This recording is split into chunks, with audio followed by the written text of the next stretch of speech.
Bueno, buenas tardes todos y todas, pues ya buenas noches. Comenzamos la quinta clase de teoría del Estado y ya vamos hacia el tema 2. ¿Cuál sería, más que el tema 2, como el tema 3 realmente, porque les dimos el tema uno y 2 en conjunto, ¿no? Del tema 2 yo creo que es importante. Buenas tardes, Martín, gracias.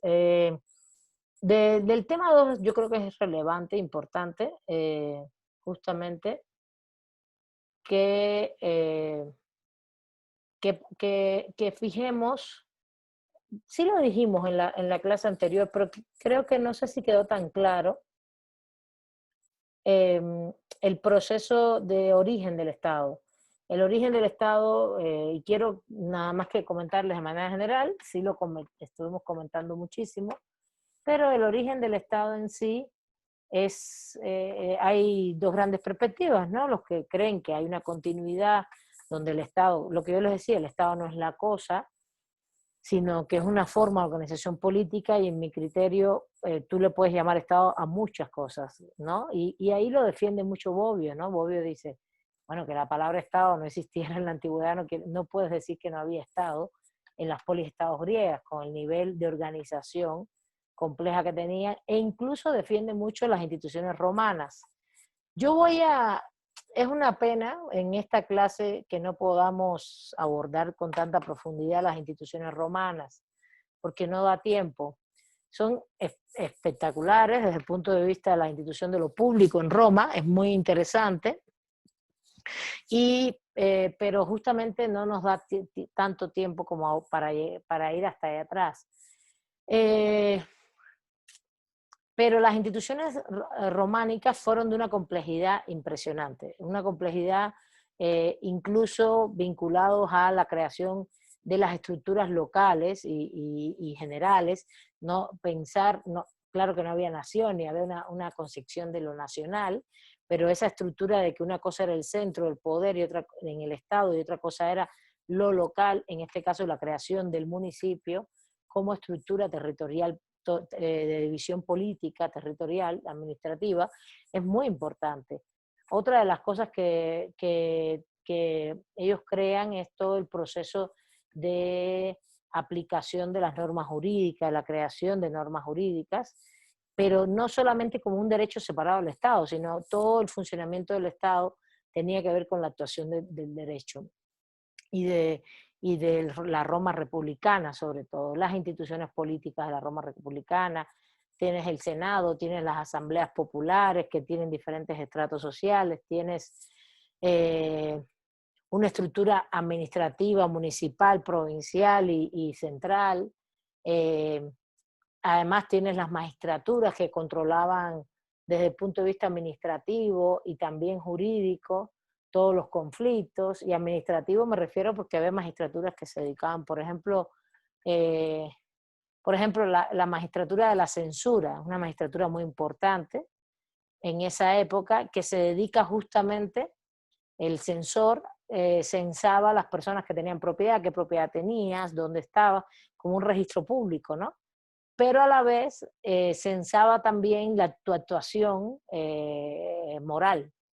Por tanto, si en un momento determinado tú cometías infracciones jurídicas y también morales que eran mal vistas por la comunidad, la censura implicaba censurarte. Esa palabra se usa de otros modos hoy, pero la censura implicaba que no podías tener cargos públicos. Y el cargo público era de honorabilidad, era honorable en aquella época. O porque eras un gran militar, o porque eras honorable, o porque eras rico.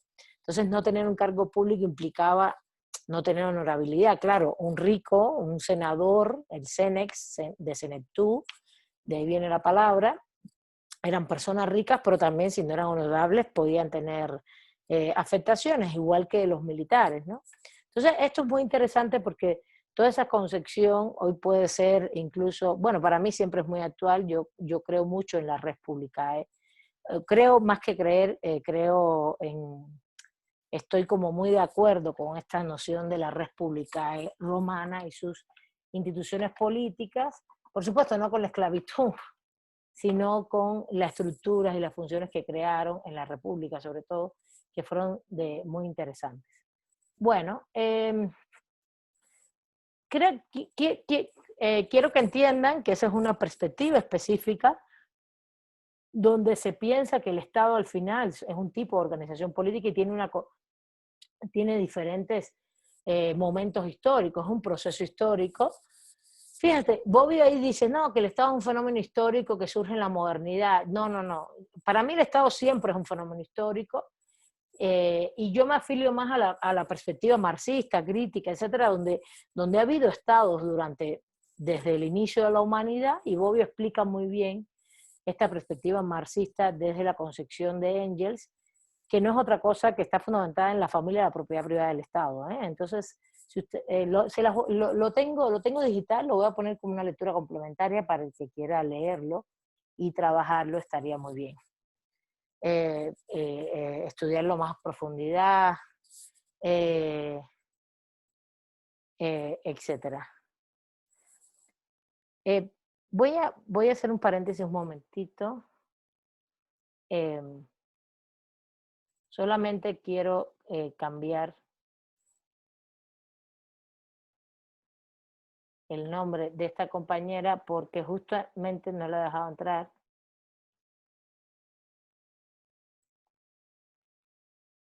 A Yarir, y esto sí es grave porque tiene que tener su nombre bien puesto, si no, yo no sé quién eres. Y la regla es para todos, chicos y chicas, compañeros y compañeras, compañeres, lo que deseen, o como deseen.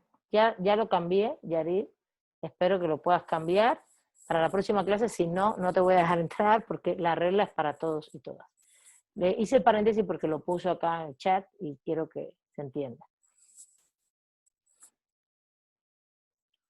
Entonces, estás entrando con dos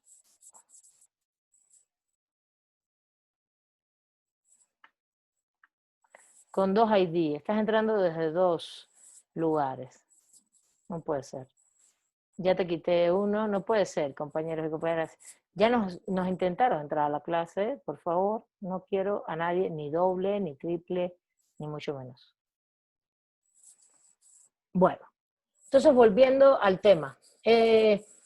La otra concepción del Estado también se las comenté, que es la clásica concepción que está vinculada justamente al proceso de la modernidad, y que muchos autores y autoras lo que plantean es sobre todo que el Estado comenzó con el siglo XVI, la modernidad y justamente el Estado moderno, y lo ubican doctrinalmente en las nociones de Maquiavelo, etcétera, en El Príncipe, cuando habla de todo esto. Y me parece que la refutación de Bobbio en el texto es muy buena. Lo refuta diciendo, incluso planteando cómo justamente Maquiavelo habla de Estado, porque cuando está haciendo todo el análisis de Roma, de la Roma antigua, es clarísimo. Y lo hace con el texto de Tito Livio, lo hace con el texto en El Príncipe, está hablando de las repúblicas italianas, pero tiene mucho fundamento en lo romano. Y casi todos los filósofos, políticos, todos los que trabajan soberanía, sobre todo la visión y la perspectiva que se llama republicanista, democrática, un republicanismo democrático incluso que tiene un cierto sentido popular, de democracia participativa, etcétera, como Rousseau, por ejemplo, son perspectivas que están justamente ubicadas en reconocer que el Estado, por ejemplo, romano y la República Romana era claramente un Estado, como lo eran las poliestados griegas, como también, y ya el marxismo, Engels, en la familia de propiedad privada del Estado, lo profundiza más y dice, bueno, hay unos estados, hay un tipo de Estado en las civilizaciones antiguas. Eso sí lo vamos a ver en clase. ¿Qué tipo de Estado es ese? Y quiero que quede claro, porque esa es la línea que vamos a manejar en la clase. ¿Sí? Estas organizaciones políticas son tipos de Estados diferentes con contextos históricos, ¿vale? Bueno, ¿alguna duda de eso? ¿Podemos seguir a lo que viene? ¿Podemos seguir a lo que viene? Sí, bueno. Entonces, ¿qué es lo que vamos a, gracias, qué es lo que vamos a manejar ahora? ¿O qué es lo que vamos a comentar? Justamente lo que viene ahora es justamente el mismo capítulo, la continuación del capítulo de Bobbio, nomás que está dividido en dos partes, y esta continuación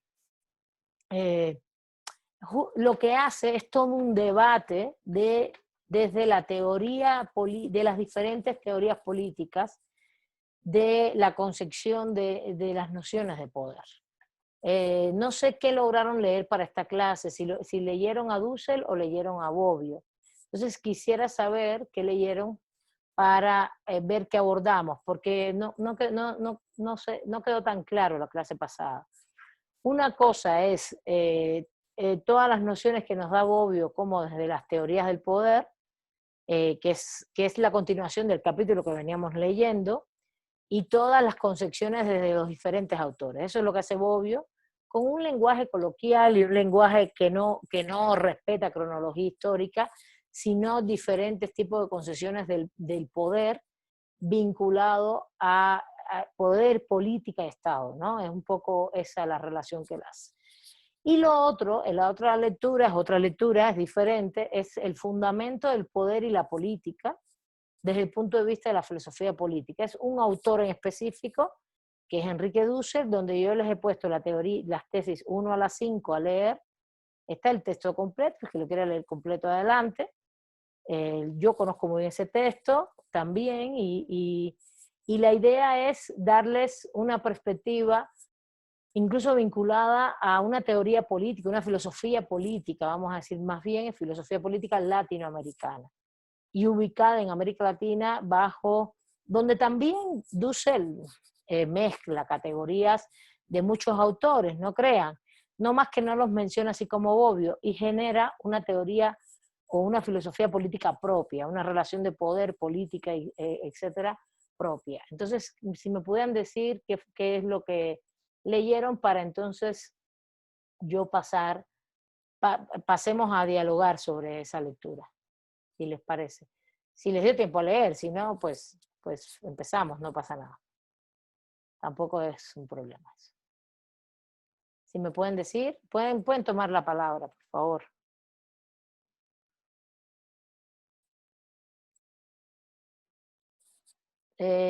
Tú leíste a Bobbio, a ver.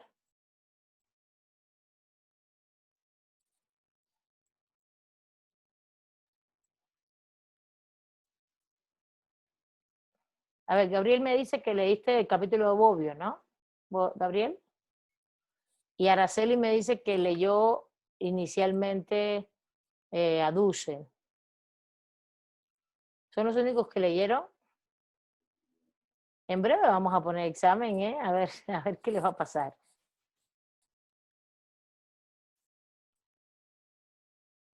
En breve voy a poner examen y van a ver ahí si todo el mundo leer. Ahí ya no entendí. Ángel Eduardo leyó a Bobbio, muy bien. 2-1.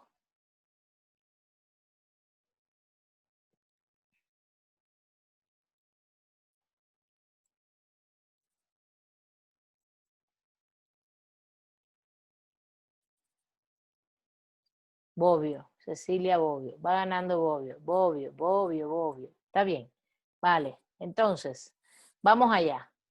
Voy a modificar un tin la clase y es evidente que justamente, fíjense, aquí cuando leemos a este autor, a Bobbio, el autor lo que hace es justamente exponernos todas las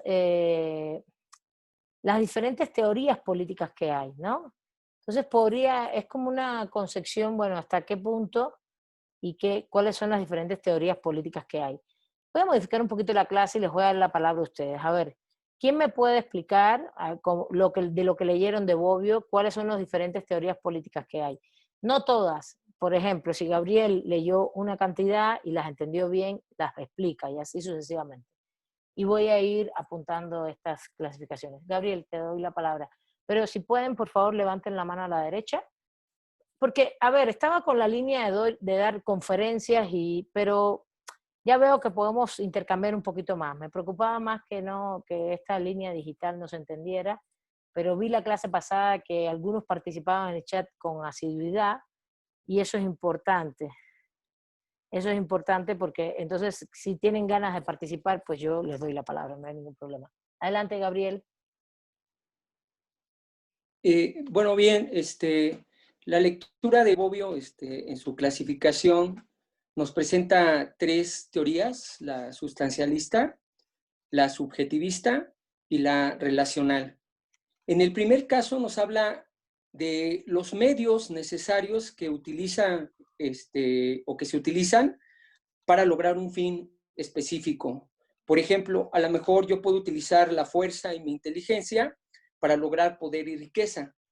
Entonces, esta es a la que él le llama sustancialista. Un ejemplo de ello, pues, por ejemplo, podría ser Hobbes. Y está basado más, digamos, en un poder físico, militar. Y bueno, luego la otra forma que sería la subjetivista, en donde él la relaciona con John Locke, y obviamente enfocada hacia lo que es el derecho subjetivo. Es un poquito como más en el ámbito psicológico, al parecer creo que es lo que entendí. Y por último nos habla de la relacional, en donde principalmente tiene ahí a Robert Dahl, y que nos habla pues de actores políticos. Ok. En términos así como muy generales es lo que yo puedo mencionar así como muy conciso, ¿no? Ok, sí, pero habla de muchas más teorías políticas, ¿no? Habla incluso de muchas más relaciones entre las teorías del poder, la política, etcétera, etcétera. Ok, sobre todo la relación entre poder y política, ¿no? Y me interesa realmente el panorama de Bobbio porque es un panorama general donde te abarca varias teorías y Dussel es una en específico, ¿no? Es una filosofía política. Él lo que hace es decirte cómo yo concibo la política, cómo concibo el poder, cómo concibo las instituciones, y las 5 primeras son nos dan esos elementos, ¿no? Muy bien, ¿quién más puede participar con respecto a Bobbio? A ver, como algunos también leyeron a Dussel, vamos a darle la participación a los que leyeron a Dussel, pero primero Bobbio. ¿Quién más podría comentar algo de los que leyeron? Sería importante en función de la lectura como alguna sistematización, ¿no? También plantea ahí estas teorías, cuáles son los elementos. Araceli, primero, Araceli Andrade y después Ángel Eduardo.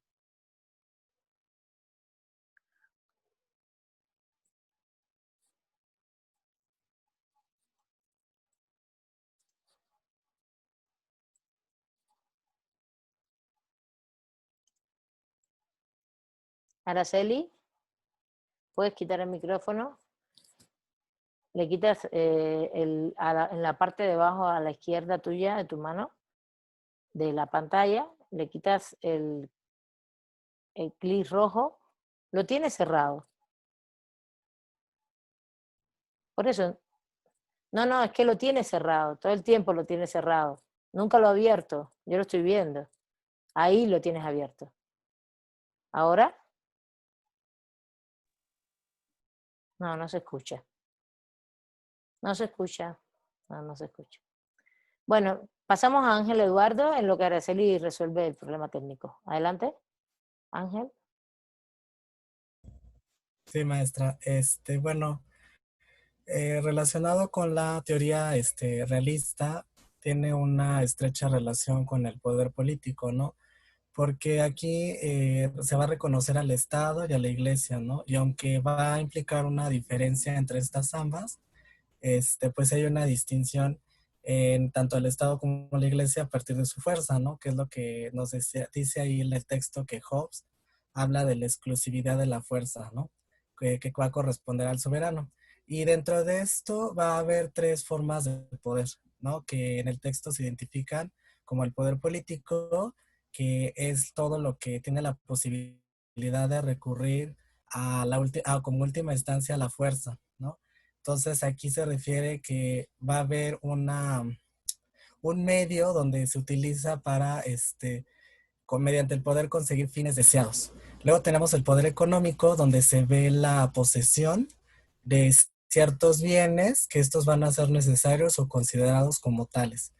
Y el poder ideológico, que sirve como la posesión de ciertas formas de saber, de una doctrina de conocimiento o de información, o también podríamos decir de un código de conducta. Ok, muy bien. Muy bien. La verdad lo que estás poniendo va muy bien. No sé si alguien más, o Araceli, si ya puedes hablar. Dice que no se oye.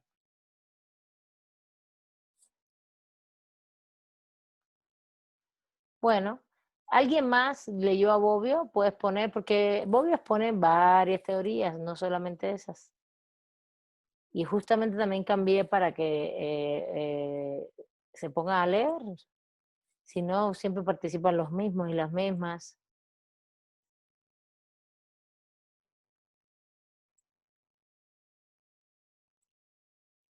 Bueno, primero Bobbio habla de cómo hay una primacía de la política, pero después nos habla del fundamento del poder, del problema de la legitimidad, creo que, y los diversos principios que implica la legitimidad, pero justamente abarcando varios autores y varias nociones de teoría del poder.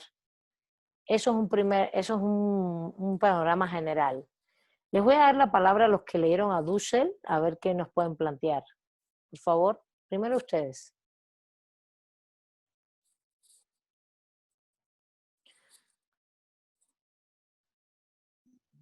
Hola maestra, buenas noches. Yo tuve la oportunidad de leer a Enrique Dussel, que es un personaje muy importante. ¿Podrías Principalmente tuve poner tu que cámara? leerlo. ¿Es posible que puedas poner tu cámara o no? Sí. Es que no me encuentro en mi casa. Es por eso la razón que a veces no puedo, digamos, Ok. tener el micrófono y la cámara y a veces comento. Ajá. Bueno, Bueno, no sé si pueda continuar, ¿sí? sí, adelante, claro. ¿Cómo no? Ok, bueno, tuve la oportunidad de leerlo y él hacía una crítica hacia el Estado, pero también retomaba temas como la modernidad, la colonización y todo ese tipo de aspectos que son, a mi punto de vista, un poco más antropológicos, pero sirven mucho para reflexionar las raíces de todo y cuestionarse bastante. Hola, ¿ya? ¿Hasta ahí? Sí, Pero realmente sí, sí tiene nociones antropológicas, pero si vamos tesis por tesis, ¿qué es lo que está planteando? A ver, ¿quién más quiere intervenir, por favor? Levanten la mano.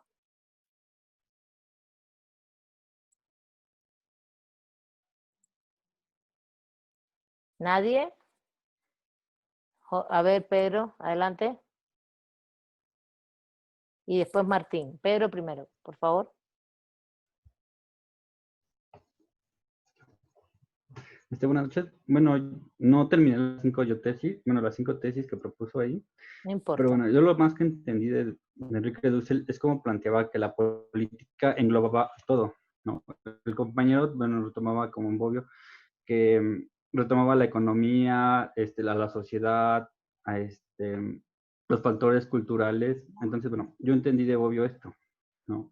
Que en su primera tesis de corrupción, más que nada, él planteaba esta que la política como un todo que englobaba en los diferentes actores y factores que existían en la sociedad, ¿no? Más o menos. De la segunda no la entendí muy bien, la verdad. Ok, ahorita yo voy a comentar, a ver, de los campos y los sistemas, ok, vale, yo voy a comentar. Vamos a desmenuzar un poquito ahorita todo eso. A ver, Martín, te doy la palabra. Sí, Dussel tiene su complejidad, Bobbio también, pero Dussel un poco más. Maestra, ¿sí me escuchó? ¿Sí? Perfectamente.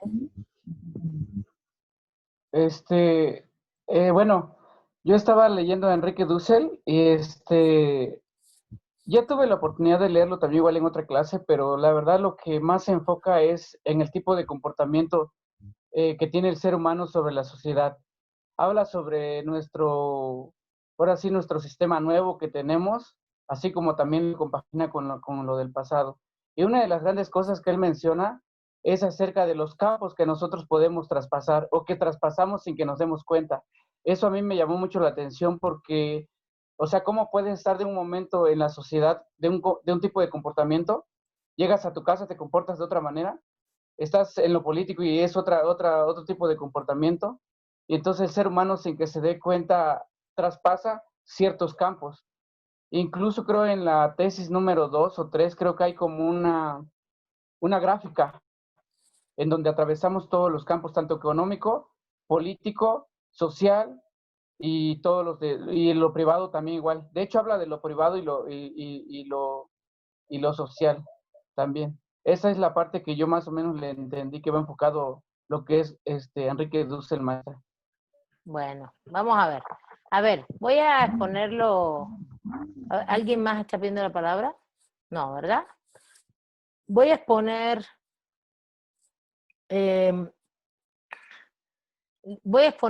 a ver, ya sí entiendo por qué hablaban de sociológico, de antropológico, etcétera, pero no, es que Dussel está mezclando, aunque hace filosofía política, está usando categorías.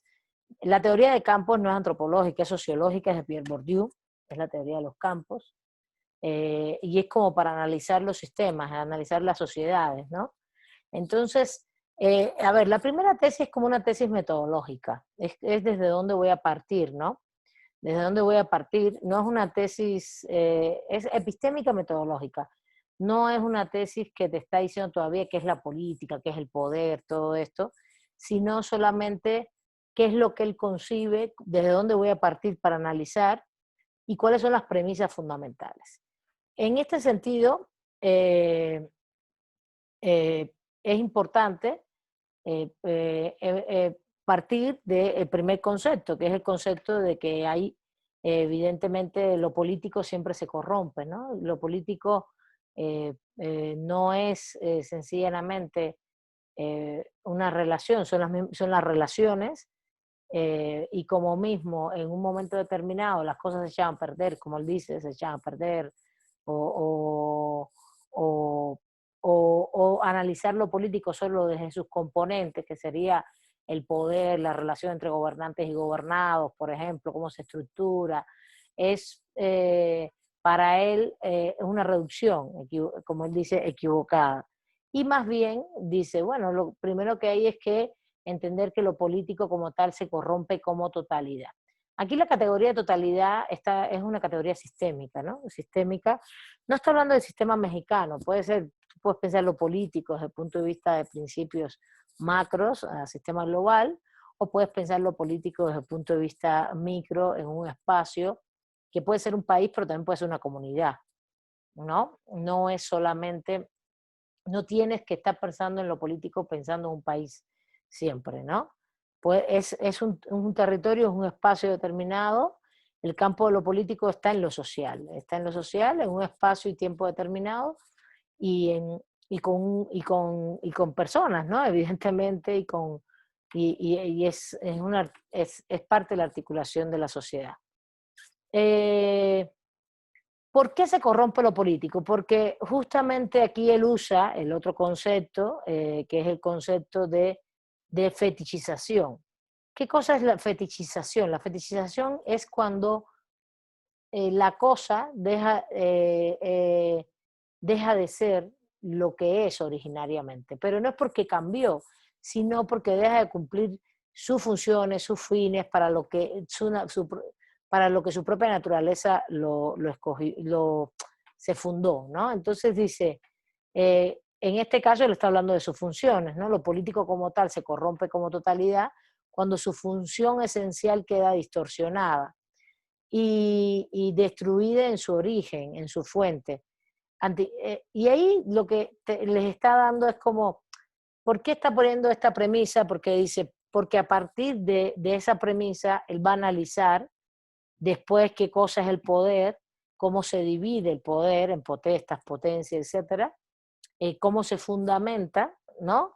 Y cómo esta potesta, que son las instituciones y ejecutan la política, a partir de que la potencia le da esa prerrogativa, cómo puede ser, cómo se fetichiza, cómo se puede distorsionar. Por eso da estos primeros principios, para que lo entiendan, ¿no? No es que esté diciendo que lo político siempre está corrompido, no, es que se puede corromper y se corrompe. Pero fíjense, Dussel ahí lo que plantea es que siempre se corrompe la política, que siempre hay ámbitos de corrupción, pero no está hablando de robarse dinero, sino de dejar de hacer lo que tienen que hacer, que implica incluso ámbitos de corrupción como el que conocemos hoy, ¿no? Ámbitos de corrupción como el que conocemos hoy, no los ámbitos de corrupción. A ver, si ponen el micrófono, ¿quieres hablar, Brenda? Por eso pido, es que a mí me llega ese sonido de que alguien quiere hablar y por eso paro la exposición. Entonces pido encarecidamente que si no quieren hablar, o levantan la mano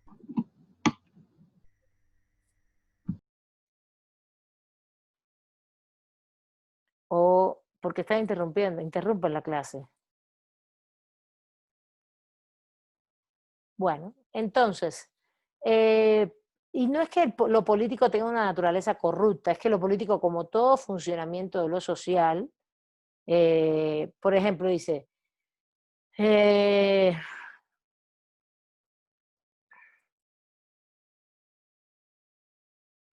el ejemplo que pone aquí, una casa no es solo una puerta, ni solo una pared, ni un techo. Decir que la política es uno de sus componentes aisladamente es una reducción equivocada.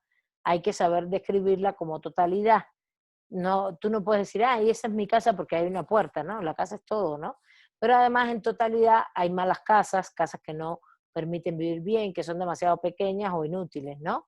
De la misma manera en lo político. Lo político hay que analizarlo como totalidad. Y su función, y cuando su función esencial queda distorsionada, destruida en su origen y en su fuente, ¿no? Nos plantea que es necesario que la reflexión entonces sobre lo político se vea desde ese desvío también, que haría perder completamente el rumbo de toda acción o institución política, ¿no? Entonces, primero nos plantea una categoría que es la corrupción originaria de lo político, que es el fetichismo del poder. El fetichismo, como ya les dije, justamente lo que está planteando el autor es que toda política como totalidad, y fíjense, por eso son principios lo que está planteando. Él no está ubicando nada de esto ni en una realidad concreta, aunque en algunos momentos pone ejemplos y cuestiones, pero él no está ubicando esto en una realidad concreta, sino está trabajándolo como principios, como conceptos, y conceptos que implican sobre todo fundamentos filosóficos, principios y postulados, ¿no? El principio es de dónde se fundamenta el postulado, es hacia dónde va. Entonces dice, la corrupción originaria de lo político la denominaremos fetichismo de poder. ¿Qué es el fetichismo? Como yo les había comentado, es justamente cuando la cuestión política que se expresa en instituciones, etcétera, deja de tener la función que debe tener. Incluso con todas sus instituciones, con la potencia, con la potestad. La potencia es la población, es el cuerpo político, es el cuerpo de base, y la potestad son las instituciones. Es a quien nosotros le decimos lo que tienen que hacer. Justamente si nosotros también dejamos de hacer lo que tenemos que hacer, justo, y las instituciones dejan de hacer lo que tienen que hacer, se fetichiza el poder. El concepto de fetichismo es darle valor a algo que no lo tiene, y eso implica la desviación del valor inicial. Por ejemplo, y les voy a poner un ejemplo para que entiendan el concepto.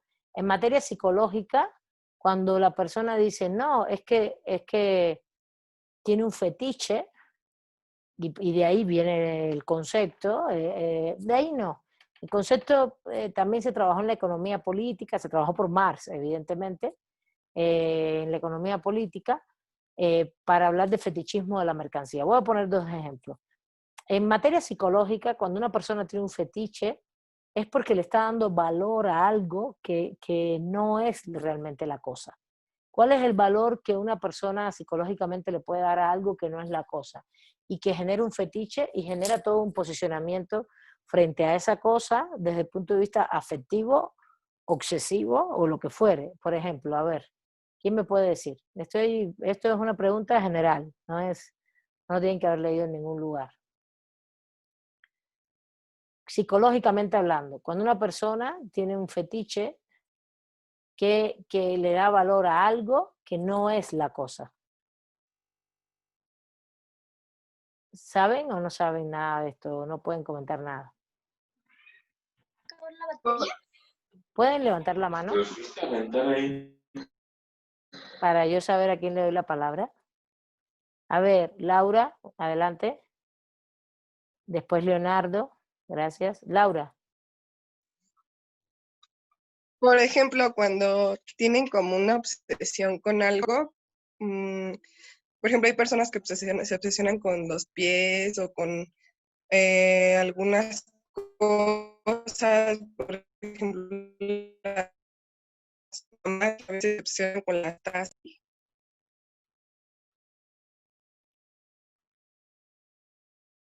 No te escuché bien, no sé si los demás compañeros te escucharon bien, si puedes volver a repetir, que se obsesionen con los pies, por ejemplo, o con su figura, ajá, ¿qué más? A ver, ¿lo puedes decir de nuevo? O por ejemplo, a veces las mamás que tienen como obsesiones con las tazas y cosas así. Y que le da un valor extra. Sí, lo pones muy cotidiano, me parece bien, todos tenemos trastornos obsesivos compulsivos, ¿eh? Pero fíjate, bueno, dale, a ver, voy a darle la palabra a Leonardo y después a Araceli y Rubí. Exacto, más allá lo que iba a comentar es que es la veneración excesiva en Ajá. algo que nos causa placer. Exacto, exactamente. Porque fíjate, no es solamente el TOC, el trastorno obsesivo compulsivo que podemos tener cualquiera, todos tenemos TOCs, determinados TOCs que se le llaman, trastornos obsesivos compulsivos con algo.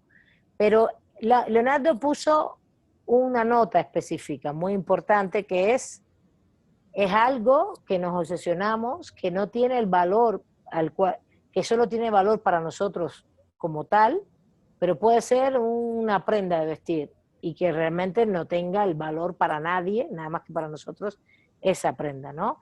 Y nos obsesionamos y nos causa placer, justamente. Es una distorsión completa de la realidad, ¿sí lo ven? Es una distorsión. A ver, Araceli y Rubí, adelante.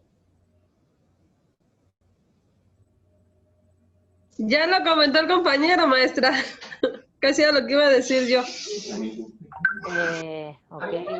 ¿Es lo que dijo quién, Leonardo? Sí, o sea, una obsesión por alguna cosa, por decir que yo así como usted comentó que yo quiero alguna prenda o alguna cosa que sea, pero pues para nadie más te interesa más que para mí me obsesiono con esa cosa, o alguna cosa que tengo de alguna persona que ya falleció y que yo la quiero, que o sea, que a nadie más le interesa más que a mí me hago obsesión, se me hace una obsesión tenerla, ¿no? Muy bien, y que da placer. En el fondo, el concepto psicológico a donde nos lleva es a la distorsión de la realidad. Hay una distorsión de la realidad muy fuerte. Hay una distorsión de la realidad muy, muy fuerte que implica que tú estás obsesionado con un objeto que para ti representa algo que no es ese algo. Por ejemplo, este elemento que pone Rubí nuevo, que es el de fallecimiento de una persona, ¿no? Entonces después nosotros tenemos una obsesión con determinados objetos que no es la persona, no es nuestro familiar, no tiene nada que ver. Entonces, es fetichizar, es mediante un objeto, una cosa, un sentimiento, y es cambiarle su naturaleza, cambiarle admiración, bueno, aquí dice Guadalupe, admiración exagerada hacia una persona o una cosa a las que se le otorgan virtudes extraordinarias. Ok, bueno, muy bien. Entonces, vamos a comentar el fetichismo de la mercancía. Justamente, analógicamente, Marx nos lleva este concepto hacia la economía política, hacia su crítica a la economía política.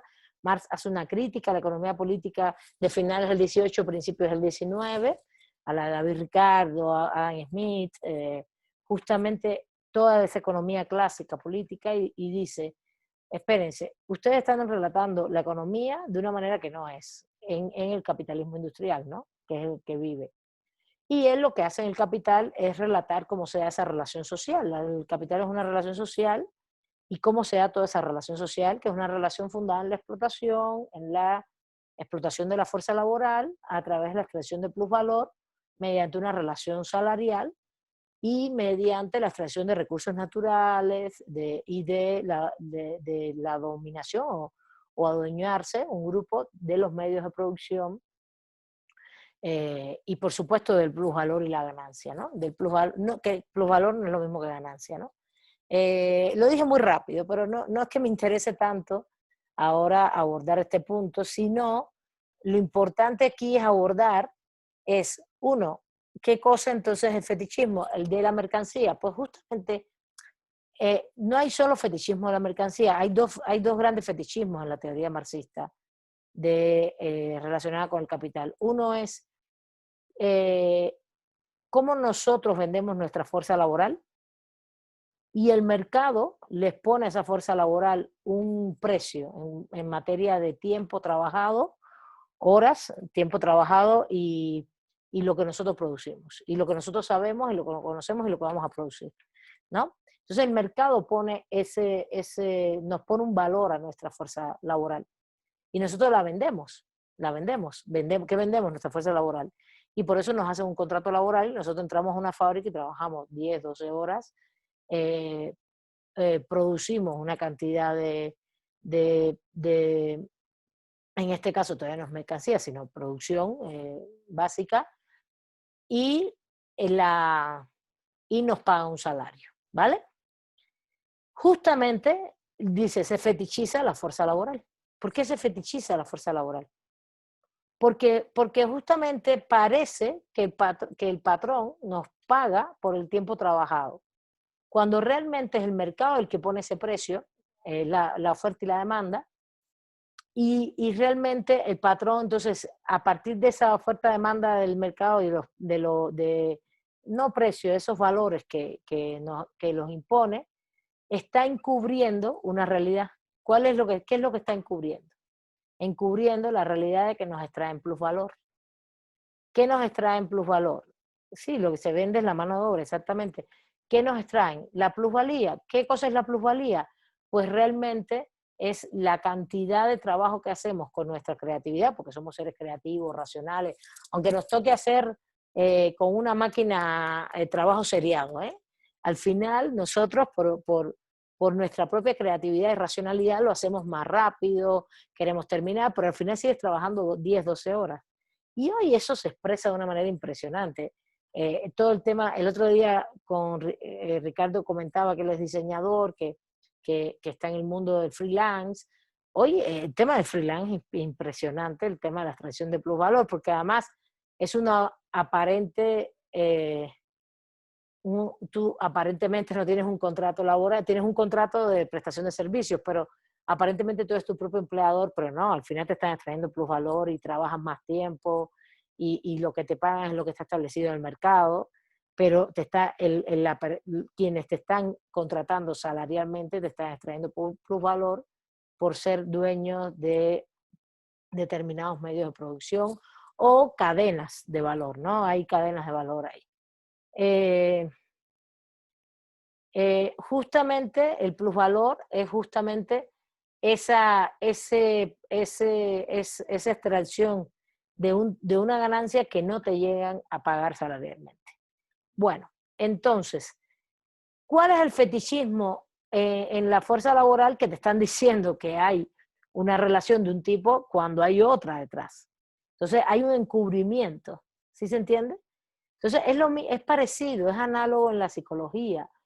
Le están dando un valor a algo que detrás tiene otro, ¿se entiende? No sé si les estás poniendo unos valores en lo que se plantea a tu fuerza laboral y tu tiempo trabajado, que realmente no es tal, es otro. Por eso se habla de fetichización de la fuerza laboral. El otro punto de fetichización, por ejemplo, es el de la mercancía. Ese incluso se ve muy claro. Una cosa es lo que tú produces, el valor de uso de un producto, el valor de uso de una playera, de un vestido, a ver, Guadalupe, si quieres intervenir, te doy la palabra, no hay ningún problema, pues estaría muy bien. El valor de uso de un producto y otra cosa es el valor de cambio. Y el valor de cambio justamente es cuando ese producto llega al mercado y se convierte en mercancía. Y al convertirse en mercancía, ¿qué es lo que va a pasar? Que se fetichiza, porque encubre, detrás de la mercancía hay encubierto ¿qué cosa? Uno, que su valor de uso es uno y el valor de cambio es otro. Y justamente entre el valor de uso y el valor de cambio de hecho, no sé si han visto, pero últimamente se ha estado alegando en debates teóricos actuales, alegar por economías donde se cambie el concepto, los conceptos de valor de cambio de la actualidad, del capitalismo global actual. Se está yendo incluso justo esa relación, una crítica de los valores de cambio por unos nuevos, hacia el valor de uso, que veamos los productos como para lo que sirven. El valor de uso es una playera, ¿para qué sirve? Para vestirte, y el valor de cambio es todo lo que le ponen en el proceso de producto a mercancía, todo lo que se le pone que implica estar en el mercado entre ofertas y de oferta, de venta, y que después adquirimos nosotros mismos, y que no tiene nada que ver con el valor de uso. Entonces, ¿qué hay con la mercancía? ¿Por qué se fetichiza? Porque esconde detrás de su valor de cambio realmente que el valor de uso es diferente, e incluso que su valor de uso y su producción, su valor de uso que está habilitado en las sociedades actuales, por lo que uno necesita vestirse, necesita alimentarse, etcétera, etcétera, tiene toda una funcionalidad social, pero incluso la manera en que se produjo ese producto implicó una serie de costos que nada tiene que ver con lo que se vende como mercancía, e implica incluso relaciones sociales de explotación. Todo eso no está en la mercancía. Entonces, ¿qué está encubriendo? Hay un encubrimiento, hay una distorsión sobre todo de la naturaleza del producto, de la cosa. La cosa es la playera, lo que se produce, con respecto a después ese valor de cambio, que es a donde llega en el mercado, ¿no? Como mercancía. Bueno, entonces, ¿por qué hablo de estos dos conceptos? Para que entiendan de dónde van, de dónde salen y cómo Dussel los utiliza en sus 5 tesis. Y cómo Dussel dice, bueno, el poder se fetichiza, justamente. La política es una totalidad que hay que analizarla como tal, y vamos a ver que lo político tiene una corrupción originaria que implica que el poder se fetichiza. Y tú dices, bueno, ¿qué más nos va a plantear? Vamos a seguir.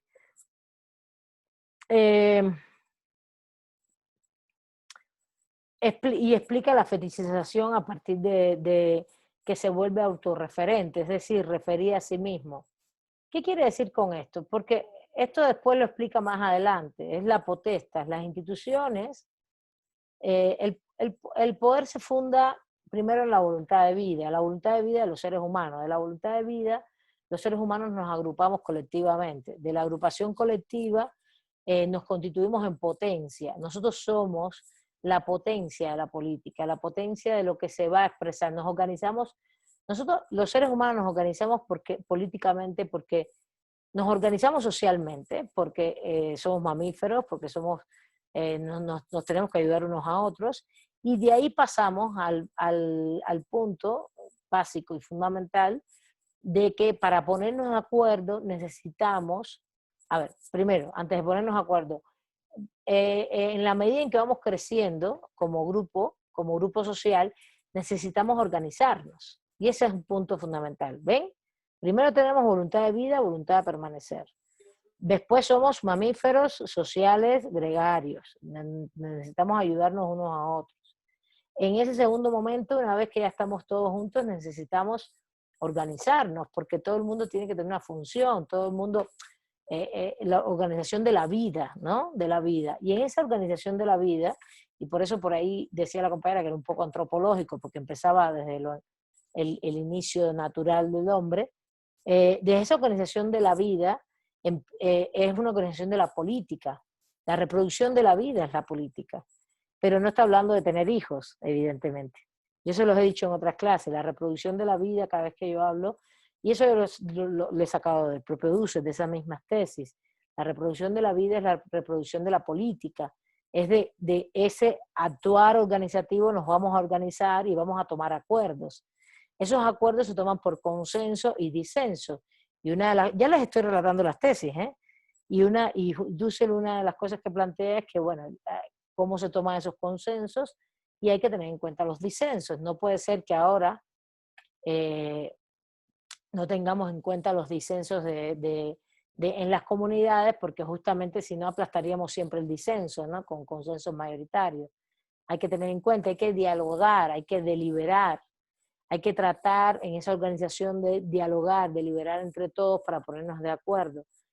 Y si hay un disenso, a última instancia, entonces que llegas al tema de la votación, al tema electoral. Por eso el tema electoral siempre es última ratio, último momento. Última ratio en derecho es última razón, es el último paso.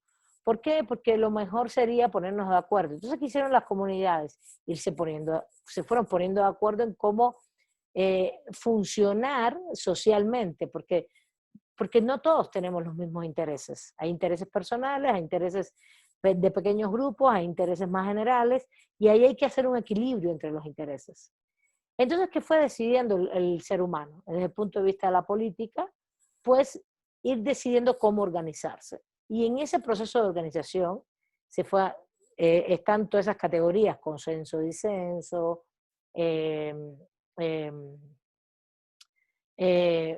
pero lo que queda claro es que justamente la potencia de lo político, lo que estamos haciendo es una organización política y lo que hay aquí se está moviendo en la comunidad es la potencia. La potencia es donde se expresa lo político, donde se reproduce la vida políticamente. Y es el fundamento de la potestas. Porque evidentemente en sociedades actuales y como hemos vivido y desde hace mucho tiempo, el ser humano decidió hacer instituciones para darle la potestas, darle la potestad. Fíjense que son categorías diferentes. La potestad de que esa institución haga lo que la comunidad potencia entiende que debe hacer para reproducir la vida.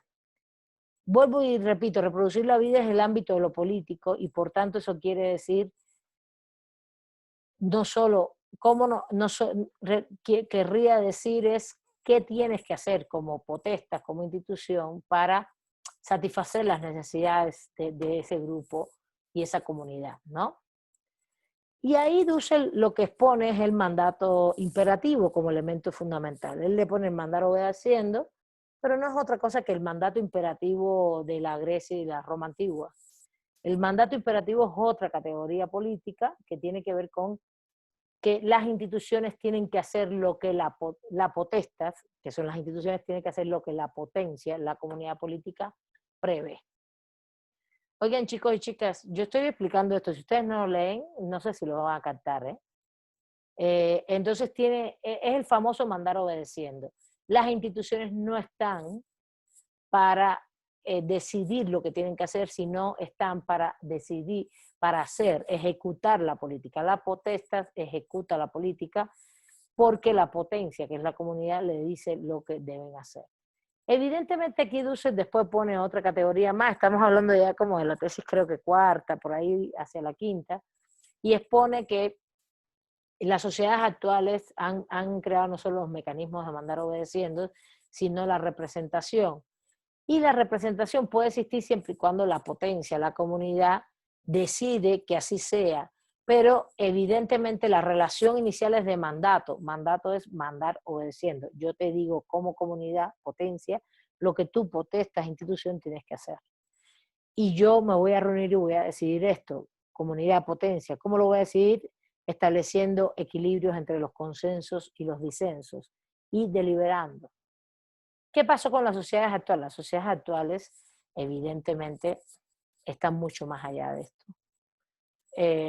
más allá en el sentido de la complejidad que tienen.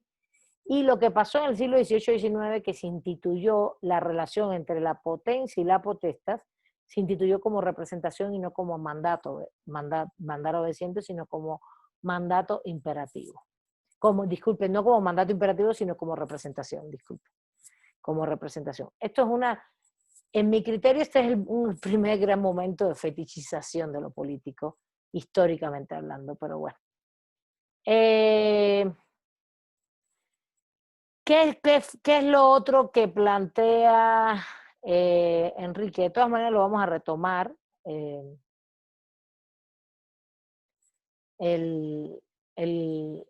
A partir de, lo vamos a retomar, ya lo que les he comentado es sobre la tesis 2, que es la voluntad de vivir, el consenso racional, la factibilidad del poder, porque al final, y los 3 principios de factibilidad, todos los principios de factibilidad, eso no se los comenté, pero tiene que ver en que nosotros nos vamos dando cuenta que evidentemente tenemos que organizarnos, y tenemos que hacer un ejercicio de la política del poder. Aquí hay un esquema muy interesante, justamente en la página 27, donde dice, bueno, la potestas es el ejercicio delegado, la potencia somos nosotros, ¿no? El poder consensual con autoridad, que es la comunidad, y ejercemos la potestad, es decir, se la dejamos en las manos a una institución, ¿no? A un poder político institucional. Si ese poder político institucional hace lo que nosotros, el poder obedencial, el mandar obedeciendo, el mandato imperativo, hace lo que la comunidad prevé, es positivo. Y si no hace lo que la comunidad prevé, es negativo, es un poder que se ha fetichizado. Es decir, si el poder institucionalizado, que es la potestas, deja de hacer lo que la potencia y comunidad le manda hacer, es cuando se fetichiza. Y se fetichiza porque justamente perdió su naturaleza de origen. ¿No? No solamente está encubriendo algo, que es lo que hemos un poco explicado desde un inicio, con la fetichización de la mercancía o la fetichización psicológica. Hay detrás algo que perdió su naturaleza. Si bien el objeto psicológico era, por ejemplo, una prenda de vestir, el hecho que tú le des el valor que le estás dando, que es exagerado y que no tiene nada que ver con su originalidad, ¿qué cosa es lo originario? Que es una prenda de vestir. Lo mismo en la mercancía, en la fuerza laboral, en la mercancía, por ejemplo, el valor de uso es una cosa y el valor de cambio es otra. Entonces, realmente el valor de uso es distorsionado por completo en el valor de cambio. Entonces, realmente ha cambiado su naturaleza originaria como producto. Es lo mismo el poder. El poder es potencia en la comunidad. Nosotros como comunidad hemos decidido que hacemos instituciones para que nos satisfagan nuestras necesidades, pero si esas instituciones hacen otra cosa, están fetichizadas, han perdido su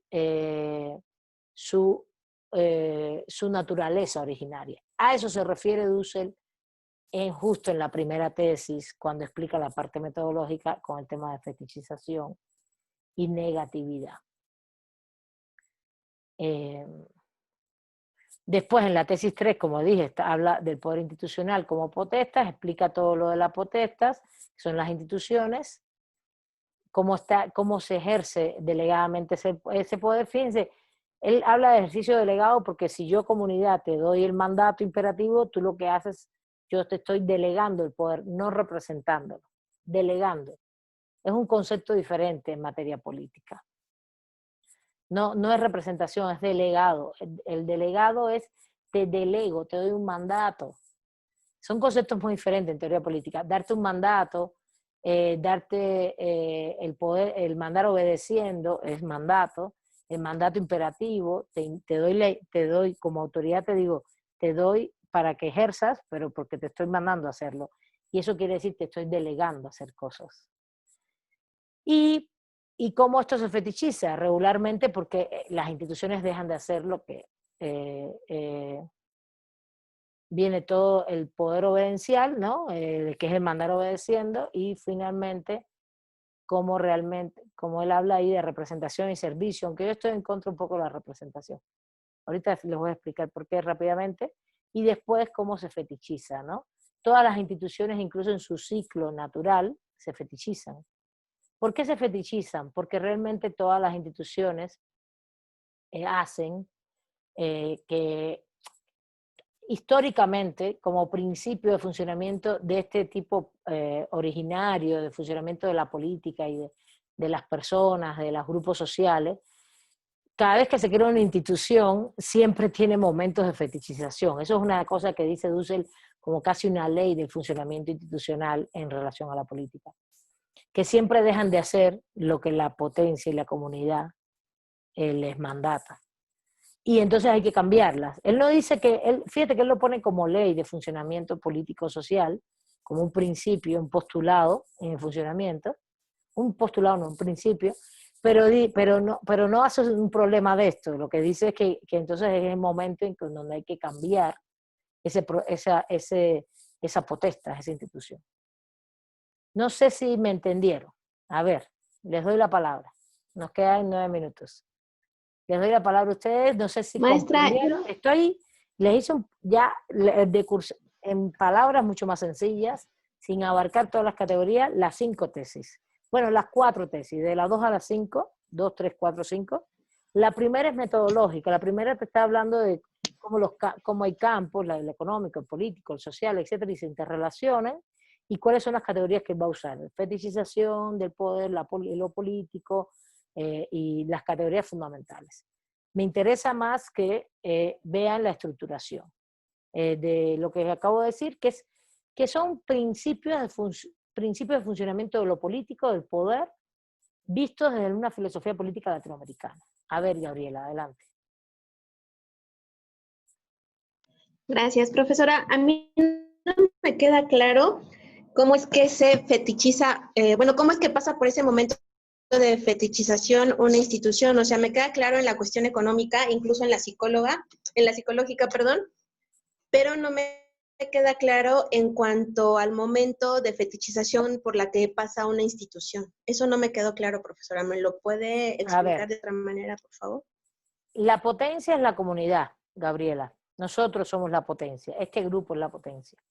Esta comunidad decidió organizarse, pero además él lo dice como principios históricos de la humanidad, no es solo nosotros. Incluso pensémoslo históricamente, ¿no? ¿Se acuerdan en la clase que nos hackearon que yo estaba hablando de la gens, la horda? Bueno, la horda es una sociedad muy más bien animal, ¿no? Completamente. Son mamíferos en conjunto protegiéndose. Ya en la sociedad gentilicia es una sociedad que tiene un principio básico de funcionamiento, que es todos los que estamos aquí tenemos una relación filial, que se determina por la madre, porque en ese momento no hay idea de una familia vinculada a madres y padres, ni mucho menos, ni se sabía del ADN, pero se determina por la madre porque es la que tiene el hijo en la barriga y lo pare. Entonces, si tú estás en ese tótem, generas un tótem, estoy hablando del texto de Tótem y Tabú de Sigmund Freud, si tú estás en ese tótem, que es el tótem de, vamos a decir una mamá, que tú eres tú misma, Gabriela, el tótem es Gabriela, pues en este caso, en aquellas épocas era un animal, le ponían el nombre tigre, águila, etc. No te puedes mezclar sexualmente dentro de esa comunidad gentilicia. Y esa es la primera prohibición jurídica, ¿no? La primera prohibición jurídica es el incesto. No puede haber incesto, no puede haber interacción entre ese grupo. ¿Está bien? Eso estoy hablando de una cosa que dejamos a unas clases atrás y no lo retomé, pero entonces ubiquémonos en esa sociedad, Gabriela. Esa comunidad empieza a tomar decisiones como potencia, es una potencia la comunidad. Si lo ves, es una potencia en sí. Ella es la potencia de lo político, la comunidad. Ella es la que quiere y estructurar y decir cómo nos tenemos que organizar para reproducir la vida. Y eso es la política. Entonces empieza a organizar instituciones. ¿Cuál es la organización gentilicia institucional? Muy claro, las sociedades gentilicias, las comunidades gentilicias son sedentarias ya y se asentan en un territorio y empiezan a crear instituciones como las siguientes. No, por ejemplo, en derecho, las normas religiosas están vinculadas a las normas jurídicas y, por ejemplo, el incesto está vinculado a un tótem, ¿no? Y genera un tabú, por tanto, está prohibido. Entonces, ahí va generando. Y después, de pronto, estas sociedades se van complejizando y van creando un consejo, una estructura institucional. ¿Cuál es? El Consejo de Ancianos, la Asamblea. Estoy hablando de algo muy primitivo para que lo vean. Esas son instituciones. Ya no es una sociedad gentilicia, ya está en la fase tribus. Y ya incluso no es una tribu, ya está en la fase imperio, ya estamos en Egipto, por ejemplo. Hay un faraón, hay una estructura burocrática y hay una comunidad política. ¿Qué es lo que está diciendo el autor? El autor dice que la comunidad política cedió esas estructuras institucionales. En este caso, en el Egipto antiguo, un faraón con toda su burocracia, que son sacerdotes, etc. Estoy hablando de cosas reales, no estoy hablando históricamente de cosas que son así, instituciones.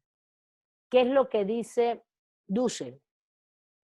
Que la comunidad de Egipto en esa época, desde el año 7000 antes de nuestra era aproximadamente hasta, bueno, pues hasta la actualidad, aunque Egipto cambió en muchos aspectos, pero el imperio egipcio existía en el año 300 con Alejandro Magno, ese imperio se dio esa estructura institucional política, se dio esa estructura institucional.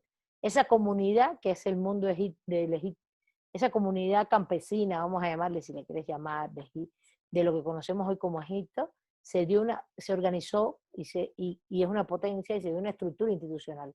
¿Cuál fue? La de un imperio. Que en este caso, el imperio egipcio estaba formado por grandes poliestados, donde la estructura central arriba era un faraón que tenía la legitimidad por ser teocrática. Entonces, esa es una institución, y es lo que dice, es la comunidad política, es la potencia, nosotros los campesinos de Egipto, etc., y se decide hacer una estructura institucional por consensos. Esos consensos se construyen racionalmente, históricamente. Y decidimos generar esas instituciones para organizarnos políticamente, para que nos satisfagan las necesidades, para que ejecuten la política. ¿Cuándo se fetichiza? Cuando ese faraón con toda esa estructura deja de hacer lo que tiene que hacer para que la comunidad tenga satisfechas todas sus necesidades, sus formas vamos a decir, de desarrollo, de reproducción de la vida. Te puse un ejemplo histórico para ver si lo entiendes. Hoy por hoy, cuando el Estado deja de hacer lo que la comunidad política, que se llama, en este caso sería la población toda, deja de hacer lo que tiene que hacer, que son satisfacer las necesidades básicas de esa población. Se fetichiza ahí. ¿Se entiende o no se entiende? Me parece que es... Ok, profe, muchas gracias. Sí, pero ¿lo entendiste o no entendiste ni más? ¿O me enrollé mucho? Sí. Sí, aunque se fue hasta algo muy primitivo, como usted mencionó en otra clase, sí, como que lo retomó desde ahí y entendí que entonces, pues justo deja de tener ese valor que realmente tiene, porque deja de hacer lo que se le asignó por parte de la comunidad mediante las decisiones o por consenso que se hizo previamente, ¿no? A ver, lo que quiero es que entiendan que las instituciones no nacen de la nada, ni naturalmente, ni mucho menos. Nacen por consensos sociales siempre, históricamente, siempre. Y por imposiciones en los conflictos que hay de clases. Evidentemente hay conflictos siempre de grupos, siempre hay conflictos de grupos, y en esos conflictos hay grupos que van poniendo en esa conflictividad social de tratar de ponernos de acuerdo como comunidad, como potencia, se va poniendo una institucionalidad. Pero llega un momento en que las institucionalidades tienen cierto consenso. Hay un consenso alto sobre una institucionalidad. Y esa institucionalidad tiene funciones funciones que tienen que hacer. Y lo que dice Dussel es, el problema es que las instituciones siempre se fetichizan porque dejan de hacer para lo cual fueron creadas. Dejan de hacerlo y el eje de lo que tienen que hacer es cumplir el mandato imperativo, cumplir el poder obedencial de la comunidad política. Claro, eso es muy complejo, porque nosotros como comunidad política tenemos muchos intereses. Por eso él habla y le dedica todo un capítulo al consenso racional, al diálogo, consenso, disenso, etcétera, etcétera, de cómo nosotros nos ponemos de acuerdo. A ver, el objetivo de esta clase, lean las 5 tesis, pero el objetivo de esta clase es ponerles en la mesa una visión política del Estado, porque ¿dónde está el Estado? En las instituciones. Justamente el Estado son las instituciones, y ya vamos a cerrar. Entonces, es ponerle las bases de una percepción desde la filosofía política de lo que es el poder, la política y dónde está el Estado, para que lo ubiquen. A ver, Jacqueline, te doy la palabra y vamos cerrando la clase ya. Seguimos el próximo lunes con Bobbio y todas las dudas que queden de esto para ver si todos la leen, ¿no? Vamos a ver. Adelante, Jacqueline.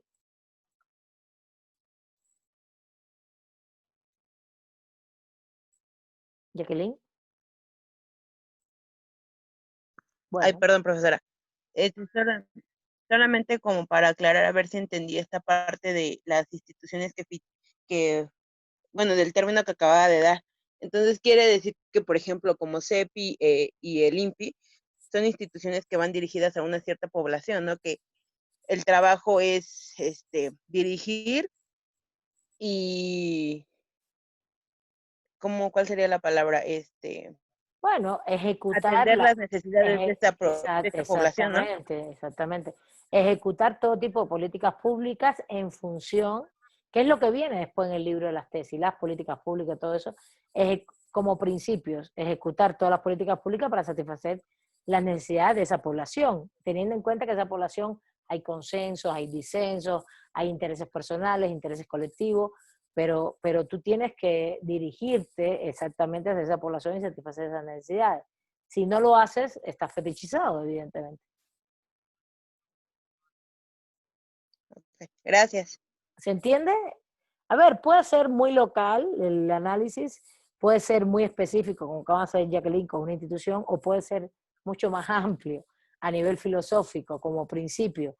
A mí me parece que como principio es útil, es útil. Es como, tienes que hacer lo que...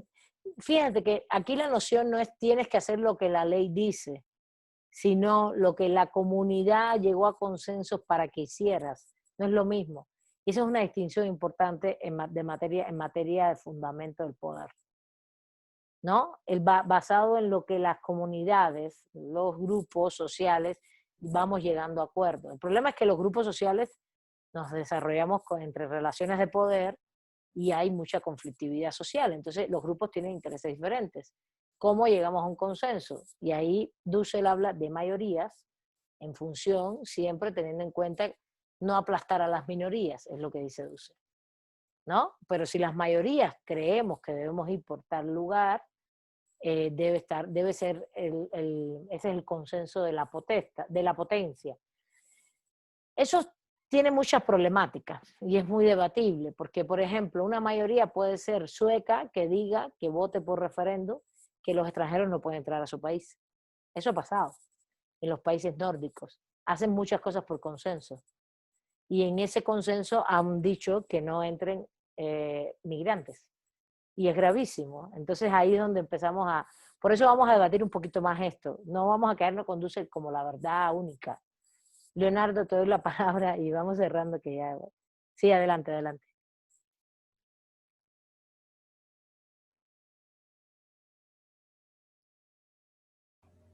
Bueno, ahí sí, ya, ahí me escuchan.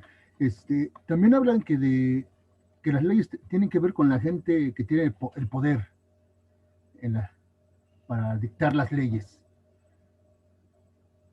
No entiendo. ¿Estás hablando de las tesis de Dussel o estás hablando de otra cosa?